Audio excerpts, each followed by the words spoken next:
Presentes, Space iba a ser este, hecho hace 2 semanas. Hace 2 semanas tuve un problema breve de salud que no me permitió. La semana pasada estaba el partido de Boca y River y nada, se decidió suspenderlo y hoy estamos con este tema. Antes, bueno, vamos a hablar de Sudamérica como zona de paz y este subtítulo copete que yo le pongo, que es como la no contribución de Argentina. Pero para hacerlo, quiero partir de la base de posicionarme en dos cosas en las cuales no creo, porque hay gente que Argentina es un país muy raro y todos estos temas son vistos de una forma muy básica o desde un punto de vista muy ignorante. Rechazo profundamente el militarismo.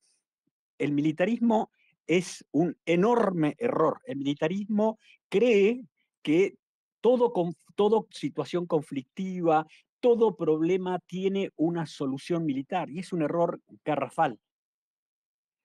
Confunde a una herramienta como es el instrumento militar con la razón de ser de todo o con que es una suerte de llave maestra que permite solucionar cualquier tipo de problema. El otro tema sobre el cual rechazo absolutamente es al pacifismo. El pacifismo tiene un problema de raíz que en general el buenismo imperante tiende a no mirar. El pacifismo, perdón, depende de la voluntad de otro. Es decir, ustedes pueden tener todo el rechazo a utilizar la fuerza militar que se les ocurra, todo, absolutamente todo. Pero si el otro no le importa eso y decide utilizar herramientas duras contra ustedes, lo va a usar. Y déjenme darles un ejemplo medio brutal. Cuando todo el mundo habla de, miren cómo Gandhi derrotó al Imperio Británico por medios pacíficos, cosa que los historiadores lo relativizan, pero tomemos el tema. ¿Cómo derrotó por medios pacíficos al Imperio Británico? Derrotó al Imperio Británico por medios pacíficos, si se acepta esa premisa, porque del otro lado tenía tipos que al final del día tenían algún tipo de escrúpulo con respecto a lo que estaban dispuestos a hacer para oponerse a Gandhi.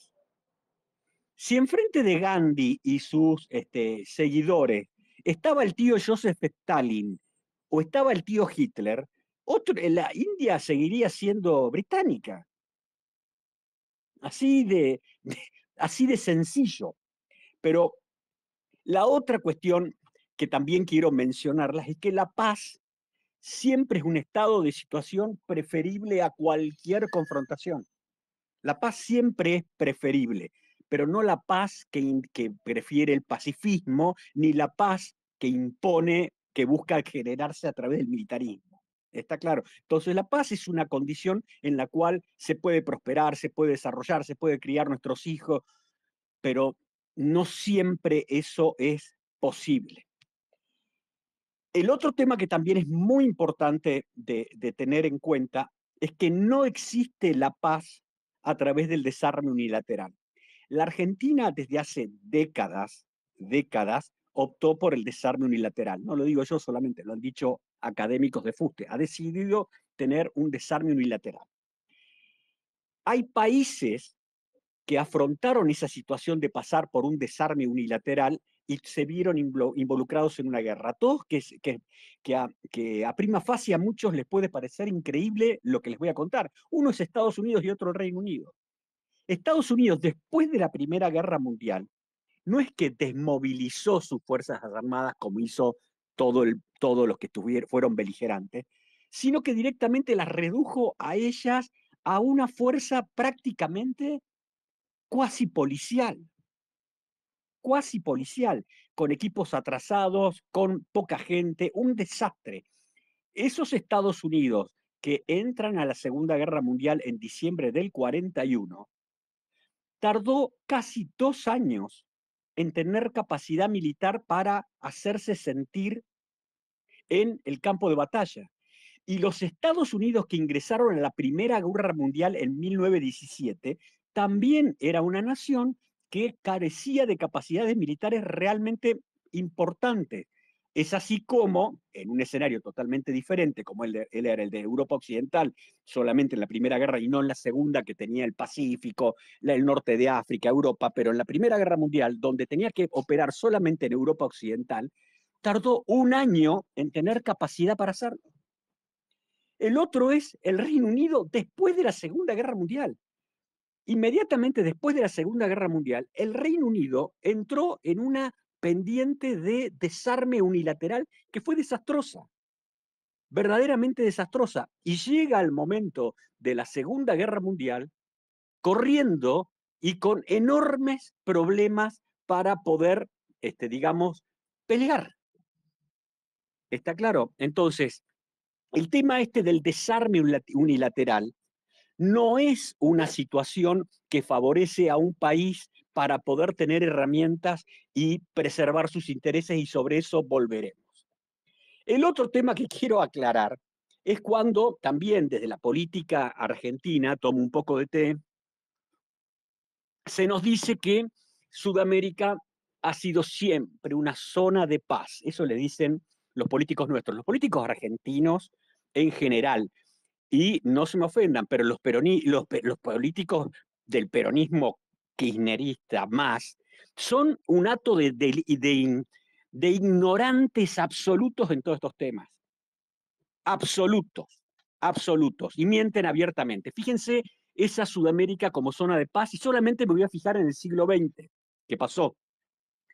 Tuvimos la guerra del Chaco entre Bolivia y Paraguay, que duró 3 años. Esa guerra del Chaco, voy a volver sobre ella cuando hable de la guerra de Malvinas.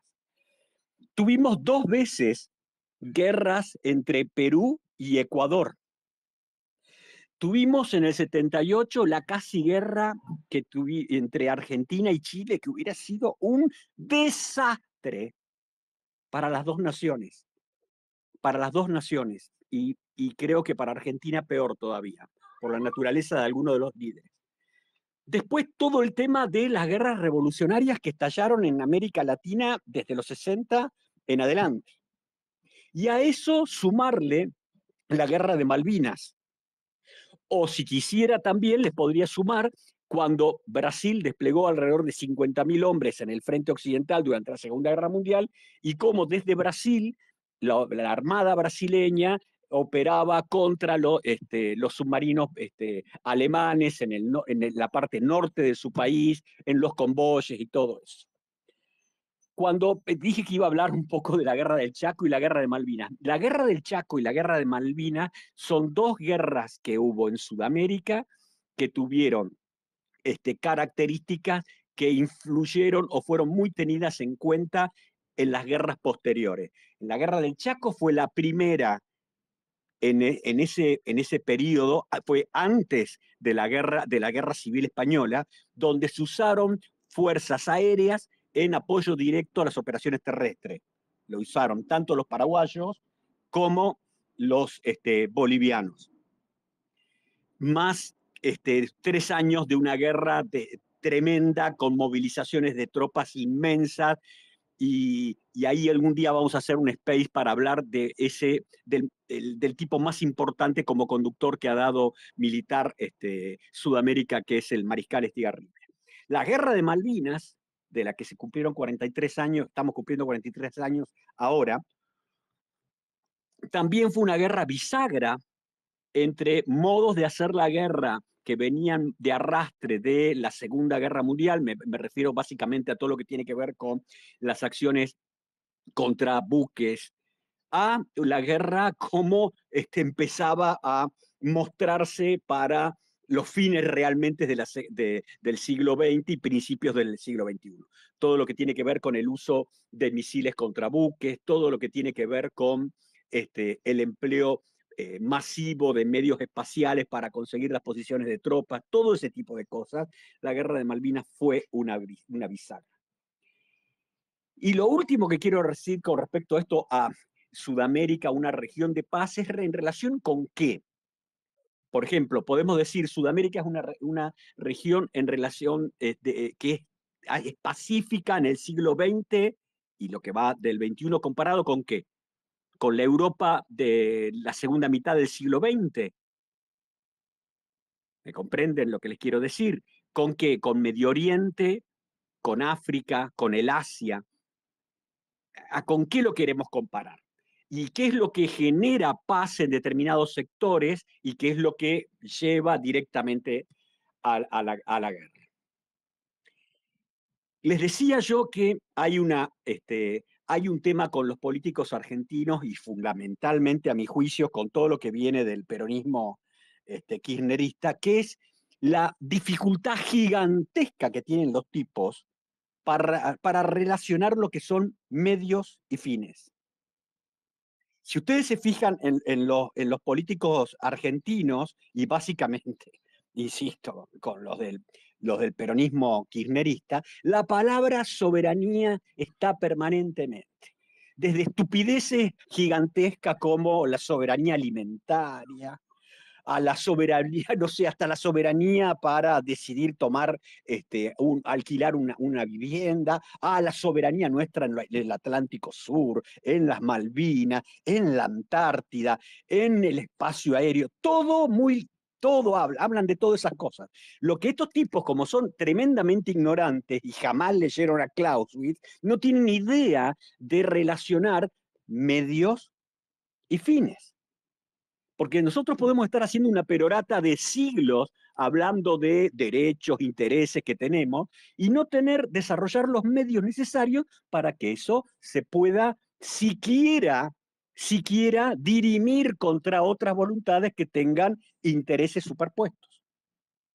Entonces, la Argentina es un lugar donde por décadas se enuncian intereses de altísimo valor, de una gran rimbombancia contra los imperios y todo ese tipo de estupideces, y los medios que tiene Argentina para hacer cumplir o buscar sostener eso son inexistentes o irrelevantes, lo que a uno lo hace pensar que el discurso está dirigido a gente con cuarto dedo de frente que no entiende nada de esto y aplaude como foca, porque no tiene resultado absoluto alguno.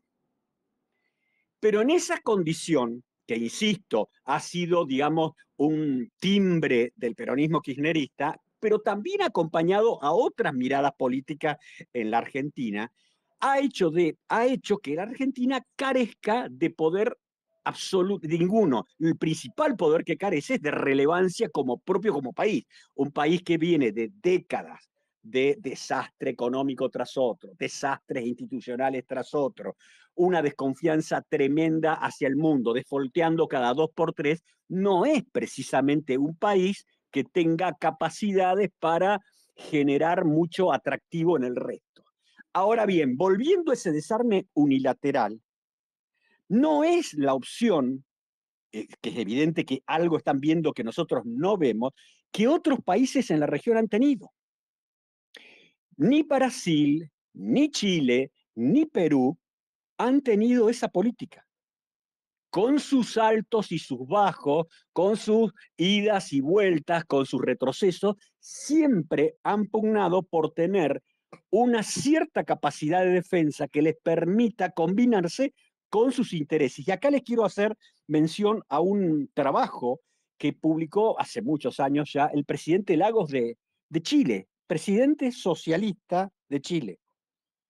Repito, presidente Lagos, presidente socialista de Chile, y el cual menciono eso en un libro que escribí junto a Germán Soprano hace unos años atrás. El tipo nos dice, Chile nunca más va a vivir una situación como la que padeció, utilizó otro término, en 1978 frente a la Argentina. Nunca más vamos a enfrentar una situación en la cual el uso del poder militar sea una opción careciendo del mismo. ¿Me comprenden lo que les estoy diciendo? Este señor Lagos es el mismo que cuando la Argentina, durante el gobierno de Kirchner, le cortó el gas a Chile, lo llamó a Néstor Kirchner y le dijo, me estás dejando la única opción, la militar. Por supuesto, la válvula se abrió. el poder militar no es un poder que actúa por pegar golpes en la mesa y ser el guapo del barrio, el tipo que está molestando. No, no, no. Es una herramienta para coadyuvar a la política. El general de Gaulle, un tipo interesante, un tipo más que interesante, solía decir que dos cosas con respecto al poder militar. Una decía que el ejército, por referirse al ejército en general de Francia, el ejército es la institución más inútil de Francia, salvo cuando todo depende de ella. Y la otra cuestión que decía el amigo de Gaulle es que a raíz de todo el desarrollo de su capacidad, del desarrollo de capacidad nuclear que hizo su país, decía que el poder militar no es todo, pero hay que ver cómo mejora los modales en la mesa de negociación. Y de eso un poco se trata todo este tema. Y quiero volver a esto. ¿Por qué otros países como Chile, Brasil o Perú, ¿no es cierto?, tienen desarrollos de capacidades militares que nosotros nos sorprenderían? La Argentina, les puedo asegurar, es un país que no tiene defensa absolutamente, y que lleva eso algo décadas, y no tiene ni comparación con lo que sucede en otros países.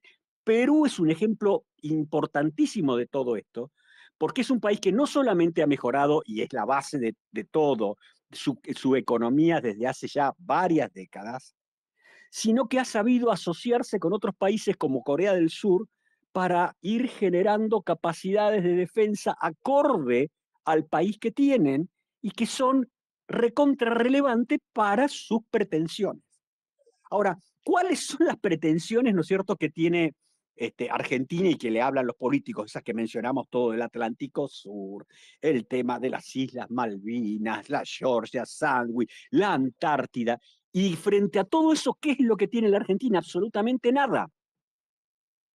Absolutamente nada. Pero esto tiene otro problema que tiene que ver con la generación de una zona de paz en Sudamérica.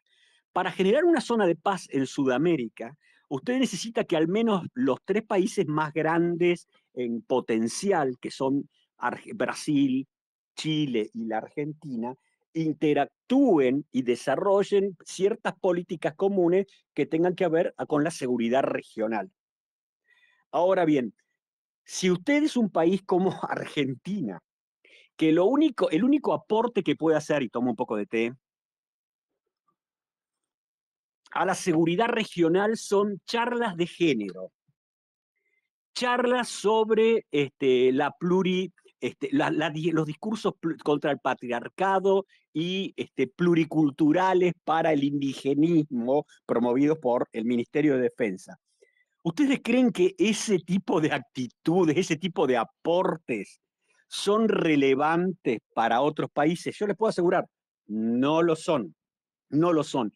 Por eso es muy difícil, dada nuestra historia y la necesidad de tiempo que hay para cambiar esto, si es que alguna vez va a cambiar, nadie va a tener interés en interactuar tan profundamente en temas de seguridad internacional con Argentina mientras tenga esa situación.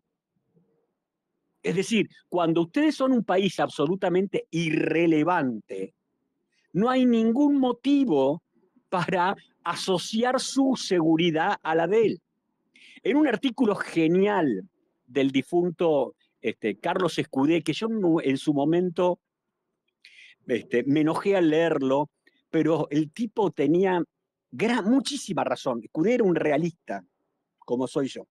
Y a fines de los 90 publicó un artículo en La Nación que es producto, digamos, una suerte de resumen de un trabajo académico mucho más grande, donde el tipo dice que, dice básicamente que Argentina está sumergida en un experimento alejado de la racionalidad del realismo político.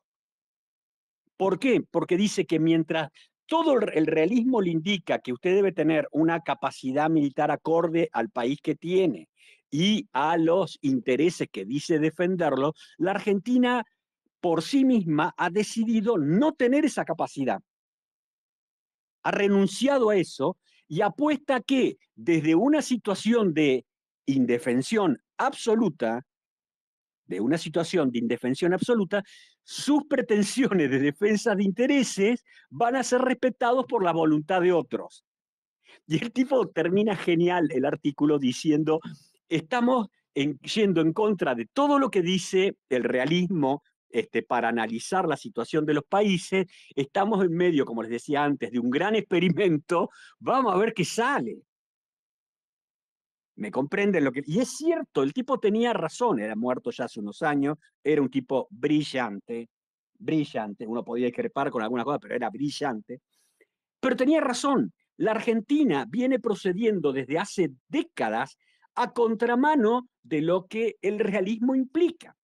Entonces, los políticos argentinos le mienten, voy a decir, no, no puedo decir la palabra mienten, sí, mienten aviesamente cuando les dicen cosas como, por ejemplo, bueno, nosotros estamos desde 1904 en la Antártida. Sí, estamos de 1904 en la Antártida. ¿Han nacido chicos argentinos en la Antártida? Sí. ¿Emitimos sellos postales en la... Sí, sí, sí, sí. Bueno, pero eso no alcanza el día de mañana para que otros decidan que, bueno, bárbaro, estos son tus antecedentes, lo que vos emitís como derecho, y que otros, en una circunstancia X, puedan determinar que, mira, a nosotros eso está muy interesante, pero no nos sirve, queremos esto. Me hace acordar a lo que cuenta Tucídides, que alguno de ustedes lo habrá leído, Marcelo seguro por ahí, Tami, veo que estás por ahí, te mando un beso enorme. ¿Quién más está? Aníbal, Barrilete Cósmico, hay un montón de gente acá. Bueno, esa anécdota cuando lo van a ver a una isla griega que estaban en guerra, Esparta y Atenas, ¿no es cierto? Los atenienses, perdón, van a una isla y van con su flota y le dicen, tenés que optar al rey de la isla, tenés que optar, o estás con nosotros o estás con Esparta. Y el tipo le dice, no, nosotros no tenemos interés en ninguno ni otro, queremos seguir en la nuestra. Y el tipo le dice, no, vos vas a estar con nosotros. Y el otro le dice más o menos, pero ¿con qué derecho lo haces? Con qué fundamento? Y le señala a la flota ateniense ahí en el puerto. Así funciona el mundo real. Así funciona el mundo real. Y más teniendo en cuenta que Argentina, y voy terminando, y voy más teniendo en cuenta que Argentina tiene pretensiones en algunos lugares, como es por ejemplo la Antártida, de soberanía plena sobre un lugar, que es la península que nosotros llamamos de San Martín, en la cual está también Chile interesado exactamente en el mismo sector, estoy hablando con alguna diferencia de algún grado menos, algún grado más. El Reino Unido está interesado en ese sector. Hay otras grandes potencias que dicen que no van a reconocer la soberanía de nadie. Entonces, hay un tema que tendrían que analizarlo los psiquiatras o los psicólogos, de nuestra imposibilidad de entender que hay una relación entre los enunciados que hacemos como de objetivos que tenemos para el futuro, o a lograr o a preservar, y los medios que se necesitan para ello. Y cuidado con esto, y ahí sí voy terminando. Yo no estoy abogando acá por una Argentina militarizada, con un gasto militar infernal. No, no, no. Les estoy diciendo que la Argentina, el día de mañana, va a necesitar tener una defensa que sea creíble, no una defensa que sirva para hacer cambio de guardia, desfiles y algún tipo de cosas así poco interesantes, por lo menos a mi gusto. Y para eso se necesitan muchos años. Y se necesita un país que sea serio y que se desarrolle y que sea interesante para otros. Pero eso es ineludible. Y si no lo hace, si Argentina no da ese paso de desarrollarse y de tener un instrumento que acompañe ese desarrollo, todos esos enunciados que les hacen los políticos, todo va a quedar en nada, porque la Argentina va a perder cualquier pretensión sobre el Atlántico Sur, incluidos los archipiélagos, va a perder cualquier tipo de pretensión que tenga sobre la Antártida, va a perder control, que no lo tiene, de su espacio aéreo, de su espacio marítimo y de su espacio territorial también. Nada, esto les quería decir en este space en el cual estamos hablando de esta cuestión de Sudamérica como la zona de paz, esa enorme y gigantesca mentira que la política vende a muchos incautos de creer que en un estado absoluto perdón, de desarme unilateral se pueden alcanzar los objetivos. Yo he escuchado, he estado en reuniones con tipos de ministerios de defensa o de inclusive colegas míos que le dicen, bueno, ante cualquier circunstancia, la que va a actuar y va a terminar de solucionar todos los problemas va a ser la ONU. El nivel de ingenuidad y de desconocimiento de cómo funciona el mundo es aterrador. Pregúntense dónde está la ONU en la guerra europea. Pregúntense dónde está la ONU en Medio Oriente. Bueno, la ONU está apoyando terroristas. ¿Qué quiere que le diga? Está apoyando a los terroristas ya más hace rato, pero más allá de eso. ¿Dónde está la ONU mediando entre India y Pakistán? ¿Por qué la ONU va a solucionar el día de mañana cuando el Tratado de la Antártida vaya a revisión en el 48 a ver qué es lo que pasa? Todos estos temas son temas de anticipación, no son temas para mañana, pero para llegar a ese mañana largo, a largo plazo, hay que comenzar a caminar. Y no alcanzan los discursos, no alcanzan los objetivos grandilocuentes y la estupidez para las masas ignorantes. Se necesita seriedad. Y seriedad ha sido durante décadas un bien escaso, absolutamente escaso, en la élite argentina. Acá terminé. Si hay alguna pregunta, algún comentario sobre esto que dije o cualquier otra cuestión que les esté interesando, quedo atento. Hasta ahora no hay nadie solicitando hablar. Espero no haber sido demasiado aburrido. Les adelanto que mientras, por si algún otro quiere hablar, a hacer uso de la palabra, la semana que viene vamos a hacer un space en el cual vamos a conversar sobre las causas por las cuales Vietnam se perdió, que creo que es un tema que les puede este, llamar la atención. Ahí estás, te, te desbloqueé. Francisco, ¿me sale? ¿Sí? ¿Cómo está Guillermo? Saludos desde Chile. Hola, ¿cómo estás? Bien, bien, bien. Oye, bueno, muy interesante tu exposición. Gracias. Ya habíamos tenido la oportunidad de conversar hace algún tiempo Mm, atrás, fue un programa mío, no sé si lo recuerdas. sí, señor. Sí, Sí, señor. sí, bueno. Bueno, mira, te quería hacer una consulta. Yo he estado conversando en estos días con, por ejemplo, no sé, miembros de la Fuerza de Submarinos de la Armada de Chile. Ajá. Y él, por ejemplo, estábamos conversando sobre los plazos de construcción de este tipo de unidades, pero en general, ¿no es cierto? Sí, sí, Lo que toma levantar una estructura de defensa creíble en cuanto a tiempo, sí, ¿no? sí. Entonces, Ahí te puedo interrumpir un segundo, Francisco. por favor. Este, lo que lleva en tiempos normales, Francisco, porque estamos viviendo tiempos anormales donde la demanda de ese tipo de medios de los grandes jugadores a nivel global es gigantesca, Francisco. O sea que digamos, el agujero del embudo por el cual hay posibilidad de adquirir determinados efectos es cada vez más chiquito, ¿ok? Claro, y si tú sumas, no sé, por ejemplo, querer apostar por los elementos más exquisitos en cuanto a su capacidad tecnológica, estamos hablando de, no sé, para comprar un Casa F-35, si lo pides ahora, lo vas a tener probablemente en 15 años más o menos. Pero exactamente. Bueno, Francisco, estás diciendo algo que te puedo asegurar que en Argentina no se tiene idea de eso. Ya. No se Bueno, en tiene Chile, idea en Chile tampoco mucha gente lo sabe, pero como yo soy friki, estas No, cosas me interesan. Sí, mira, no, te quería preguntar eso, digamos, ajustándolo al presupuesto de países sudamericanos, ¿no es cierto? Porque nosotros, sí, dentro de todo, tenemos restricciones presupuestarias que están ahí a la sí, vista de cualquiera. ¿Cuánto tiempo tomaría para un país como, por ejemplo, la Argentina? Pero pensemos también en el caso de un país más pequeño que la Argentina, podría ser, por ejemplo, el Paraguay, podría ser Sí, Colombia, podría ser Ecuador. ¿Cuánto les tomaría a ellos, ¿no es cierto?, desarrollar estructuras de defensa creíbles, a tu juicio? Y con eso me mira, despido, te mando un fuerte abrazo. ¿Eh?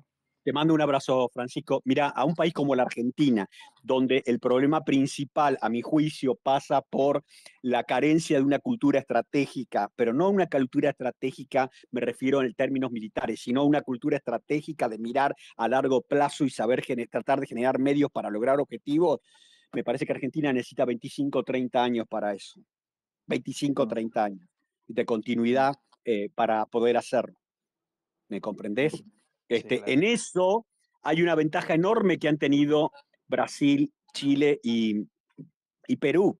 El ejemplo, yo insisto con esto, Francisco, el cambio que ha dado Perú, ¿eh? Sí, Perú sí, sí, no, innegable. Perú no es el país que desde la Argentina se miraba en los 70 o principios de los 80. No es ese país. No es ese país y sus miradas están cada vez más volcadas hacia el Pacífico como antes no lo era. Mm. Como antes no lo era, pero más allá de eso yo creo que sí lleva demasiado tiempo, ¿ok?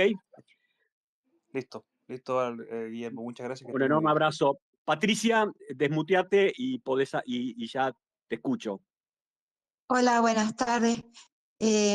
Bueno, como siempre, interesante su espacio y muy constructivo, desde mi punto de vista. Quería preguntarle Gracias.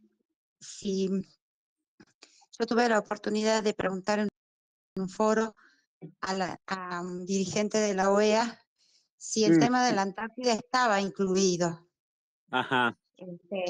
Y me dijeron con mala cara y mala, no. Entonces volví a levantar la Ahí, mano y Patricia, te pregunté. interrumpo. Sí, Me estás hablando de la OEA y si yo sí, considero, y que yo la considero la ONU un sello de goma, la OEA sí. es una fábrica de sellos de goma. ¿Qué quieres que te diga? Ah, bueno, porque yo pensé que tal vez la ONU no estaría tal vez abarcando el tema de la Antártida, pero sí la OEA, porque abarca todos los temas de los estados americanos. Y bueno, No, a ver, Patricia, no, sí, tu pregunta es genial. Pero no, no, a ver, la OEA es una caja de repercusión y de baja calidad para algunos temas, es una burocracia que genera sus propias necesidades de subsistencia, pero no, no es relevante. Todo el tema de la Antártica de la Antártida, perdón, va a pasar por lo que los miembros del tratado principalmente vean, pero yo siempre les digo, y lo vengo diciendo en X perdón, y en algunas entrevistas que me han hecho, es que miren el Ártico, miren lo que está pasando en el Ártico hoy, y si bien ya sé que el Ártico no es un continente, sino que es una masa gigantesca de mar congelado y todo lo que quieran, pero lo que estamos viendo en el Ártico en estos últimos años es un espejo de lo que podemos llegar a ver en la Antártida. Lo que estamos viendo en el Ártico, Patricia, pasa por rutas de navegación que estaban cerradas y que están habilitadas, que te comunican desde el Atlántico Norte con el Mar de la China, por el Ártico. Explotación de recursos de todo tipo y una militarización del mismo, como acá en Argentina no tienen ni idea. Militarización que llevan a cabo todos los que son estados, si se me permite el término, ribereños del Ártico, que tienen despliegues infernales de tropas en esa zona, hacen ejercicios en ese lugar, porque eso representa para ellos un valor estratégico importante. Ni hablar, cierro acá con eso, con nuestro común amigo Trump, cuando asumió y nos dijo el tema de Groenlandia. Cuando el amigo Trump asume y nos habla del tema de Groenlandia, con el cual sigue, está hablando del Ártico, porque todo lo que es la línea que va del norte de Alaska, todo el norte de Canadá y Groenlandia figuran, cuando ustedes miran el mundo desde como si fuera un observador mirando desde el polo norte hacia abajo, van a ver que eso constituye como una suerte de barrera tapón para todo lo que pudiera venir desde el Ártico. Entonces, cuando vemos el Ártico, estamos viendo quizás un espejo adulterado o no, con diferencia de lo que puede pasar en la Antártida. ¿Ok? Te agradezco, Patricia. Eh, el design, me pediste micrófono. Sí, buenas tardes, Guillermo. ¿Cómo va? Te quería hacer una consulta. Viste que vos debes estar al tanto que las Fuerzas Armadas están en un proceso de reemplazo del FAL. Lo quieren reemplazar por otro fusil.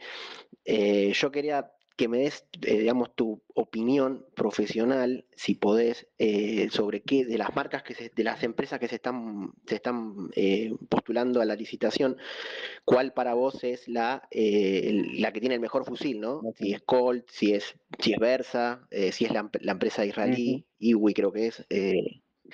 No sé, si me puedes dar una opinión de eso. Bueno, a ver, no soy un especialista técnico del máximo detalle. Si por mí fuese, hubiera preferido, que no se presentó porque sus productos son muy caros, me hubiera gustado que hubiera estado la FN, la Fábrica Nacional de Bélgica, porque produce fusiles de excelente calidad, muy demandados, pero son muy caros.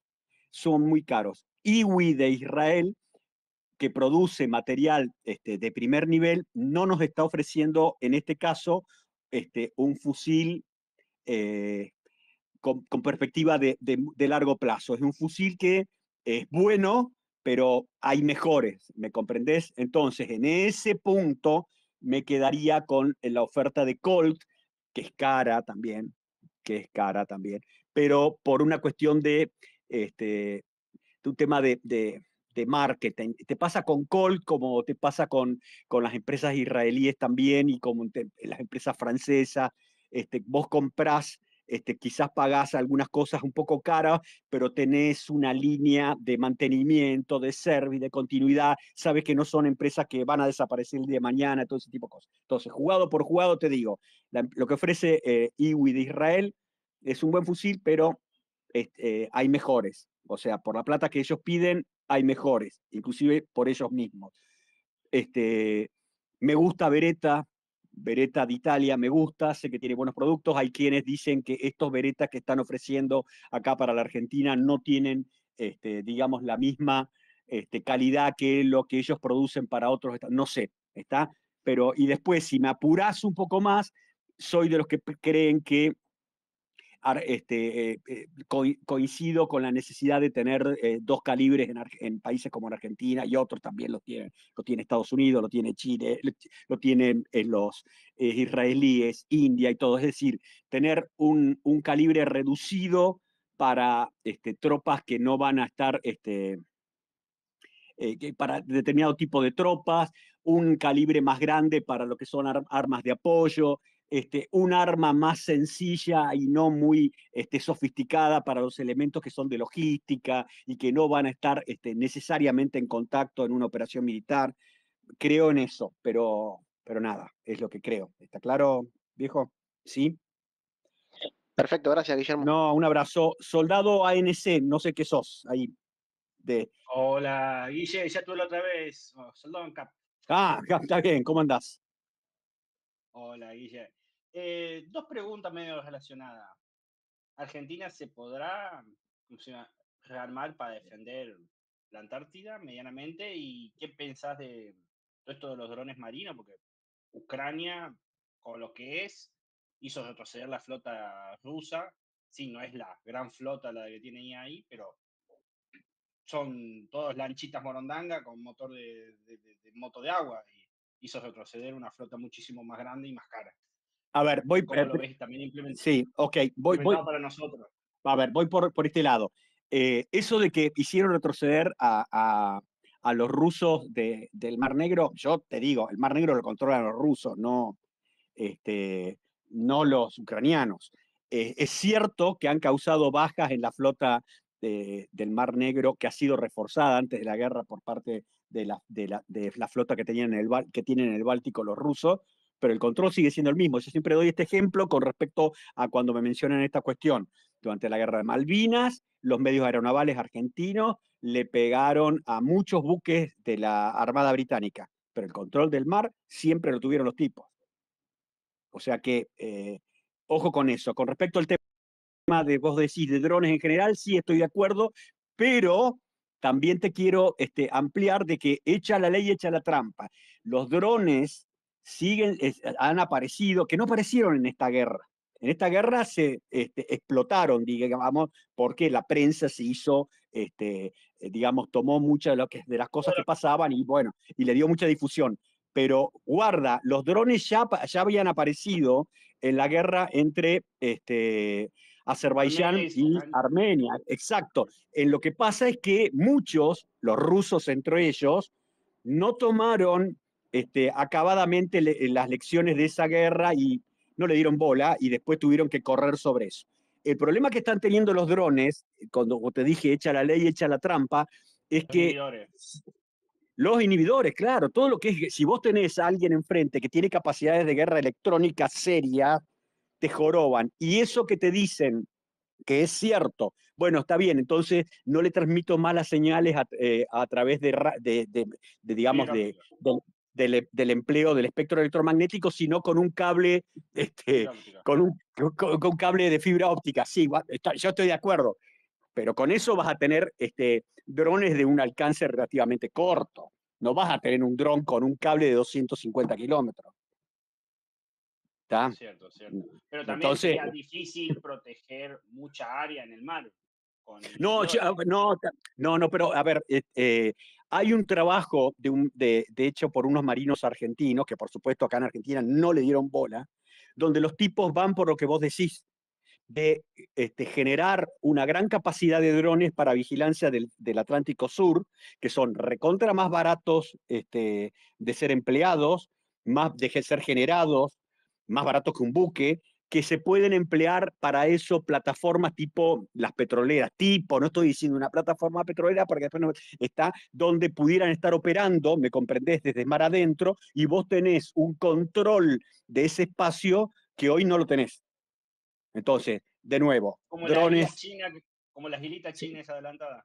sí, pero vos sabés que no hacen solo los chinos, ¿eh? Los filipinos están haciendo islas también, ¿eh?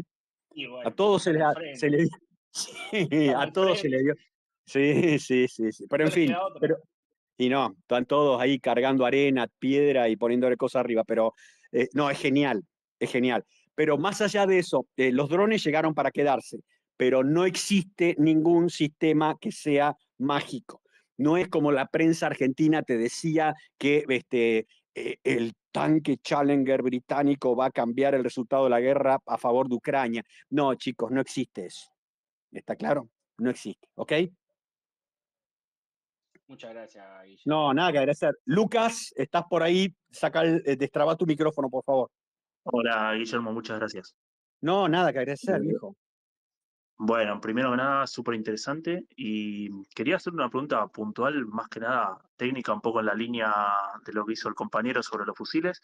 El Sí, tema del arma acorazada en Argentina, sé que se está sí, actualizando, el tema de los TAM, pero después tenemos el lado B, que son los SK-105, ¿sí? sí.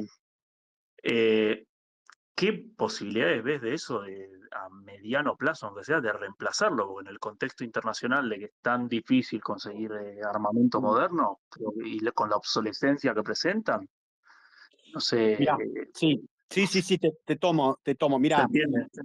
no se entiende. A ver, primero empecemos por esto. Argentina no tiene ningún MBT. MBT es la sigla en inglés de Main Battle Tanks, es decir, tanques principales de batalla, es decir, un tanque que está en capacidad de operar en la profundidad del dispositivo enemigo y que tiene la suficiente protección, potencia de fuego y movilidad como para operar en masa independientemente y con posibilidad de sobrevida, ¿ok? No lo tiene. El TAM es un tanque que no tiene protección blindada. Yo fui jefe de una unidad mecanizada con BCDP. Vos con un arma de 20 milímetros perforás la coraza, ¿ok? Perforás la coraza. Sí, La protección que te tiene los vehículos de la familia TAM es contra esquirlas y calibres menores, pero no contra eso. Al TAM se le ha mejorado con una empresa, con Elbit de Israel, todo lo que es el sistema de de la torre que dejó para que funcione de otra manera, el sistema de computación, sistemas de, ¿cómo se llama?, de sensores, etcétera, etcétera, pero el cañón sigue siendo un cañón de 105, que ya ese calibre no es utilizado en general por los ejércitos, sigue teniendo la misma planta propulsora y sigue teniendo el mismo sistema de rodamiento. Entonces, estás con un problema. Es un tanque que tiene posibilidades de combatir si está en una posición de acecho o en condiciones muy particulares, pero no es un tanque principal de batalla.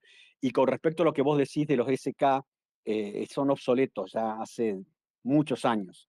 Ese vehículo, para que te des una idea, y los que nos están escuchando, el SK-105 es un tanque liviano que se hizo sobre la base de la copia del AMX-13 francés. El AMX-13 francés es un tanque que se desarrolló en la década del 50, un tanque muy innovador. Vieron, los franceses son raros, tienen capacidades de innovación muy grandes, ¿no es cierto? Y fue un tanque que fue un suceso como cazador de tanques en su momento. Después la empresa Steyr, que es la empresa austríaca, hizo su versión, que es el Corazero de calibre 105 milímetros, que es el mismo tanque, tiene alguna ventaja más, pero no tiene capacidades de sobrevida. Su blindaje es muy liviano, más liviano todavía que el del TAM, no tiene ninguna capacidad de sobrevida. El reemplazo de todo eso, décadas, estimado, ¿está? Décadas. No. Todo, encima, si ustedes prestan atención a lo que hablamos con Francisco, que nos llamó, Alba Medina, veo que está por ahí desde Tampa, un beso grande. La vi también en otro space que había sobre Venezuela hace un rato atrás. Si ustedes prestan atención, recuerdan, perdón, lo que dijo Francisco hace un rato desde Chile, la situación internacional producto de lo que sucede en la guerra europea, que va a terminar, lo que sucede con el pivote al Asia, con el tema de China, con lo que, bueno, esto de India y Pakistán es un sistema aparte. Si quieren preguntar algo, les puedo decir.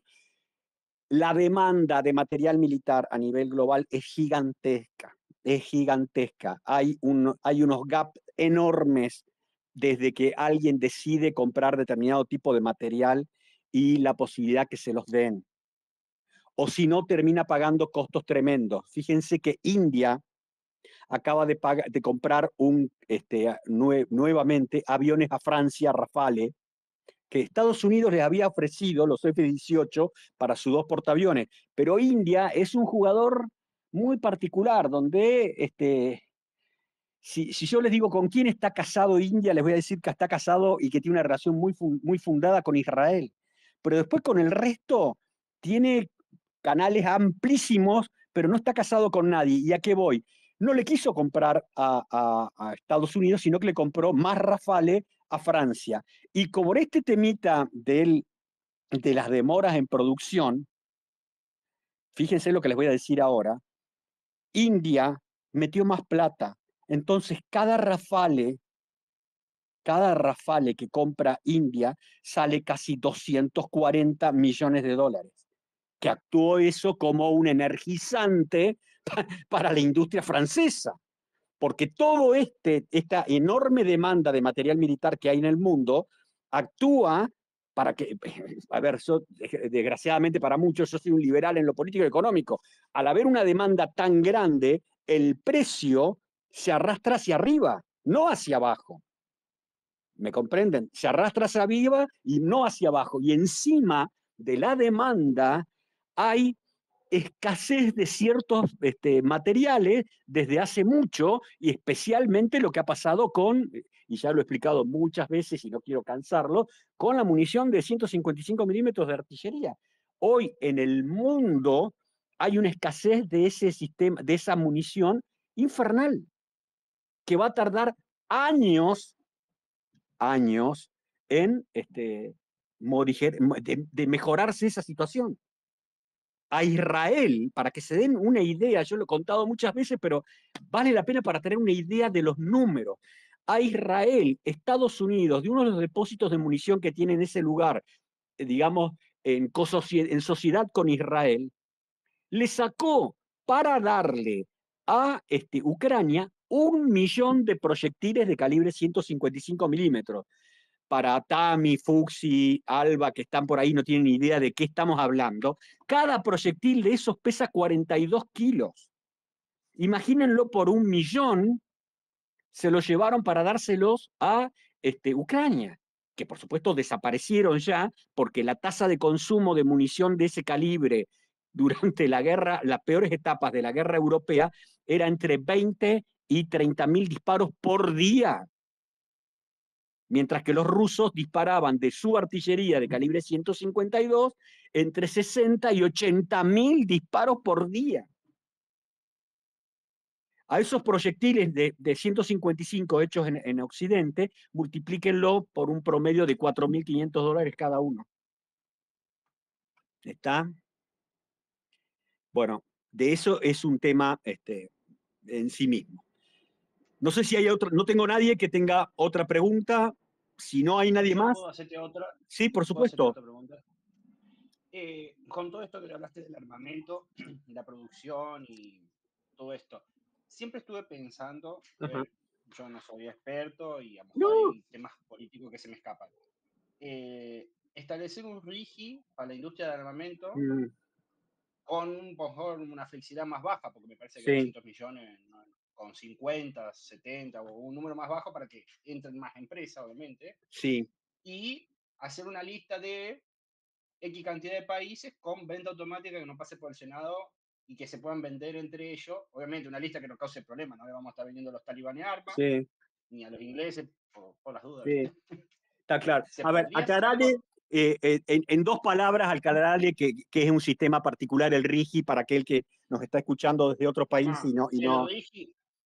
El RIGI es un sistema de inversiones de alta cantidad de dinero que establece normas fijas por 30 años. O sea, vos te adherías al RIGI, el gobierno te tiene que aprobar y al aprobarte no te pueden cambiar las leyes, no te pueden cambiar las normas, no te pueden aumentar impuestos por 30 años. Okay. Y yo lo haría capaz que más largo para la industria armamentista y en el RIGI ahora es de 200, yo lo bajaría para esto y haría más largo, porque 30 años es poco todavía para armamento. A ver, te contesto, estimado. Te contesto como contestaría Sergio Massa. Sí y no. Sí y no. Nosotros cargamos en la mochila con un lastre de inconducta. Todo lo que se desarrolló en Argentina de el supuesto complejo de industrial de la defensa fue siempre una farsa, una mentira, un antro de corrupción y nunca se vendió nada significativo a la Argentina. Entonces, de la Argentina hacia el mundo. Las veces que se intentó fue un fracaso, un desastre. ¿Okay? Por eso sacar la parte política del Senado, ¿viste? De las y sí, tal cual. Por eso, entonces, para vos decir por qué yo me vendría a la Argentina a desarrollar este tipo de cosas, vos tendrías que darles unas facilidades impresionantes, porque si no, está Brasil. Vos en Brasil tenés una de las principales productoras del mundo de munición de todo tipo. En Brasil están instaladas empresas como de defensa como SAP de Suecia. Hay decenas de empresas de defensa importantísimas que interactúan con las empresas de defensa brasileñas. Entonces, vos tendrías que generar, no sé, un panorama económico de largo plazo a los tipos que jamás Argentina ha hecho. Entonces, te digo, sí, sería una herramienta, ¿me comprendés? Pero lo veo complicado por nuestra historia, ¿está? Lo veo complicado por ese tema y porque al lado tenemos un vecino que es Brasil, que ha sabido desarrollar una industria de defensa que opera bien en los nichos en los cuales le interesa operar. Es decir, la empresa, a ver, para que te des una idea, así como Brasil le compra a Suecia los Gripen, los aviones de combate Gripen, Suecia le compra a Brasil los aviones que ha desarrollado, ahora ya no me acuerdo el nombre, de transporte, que son los que van.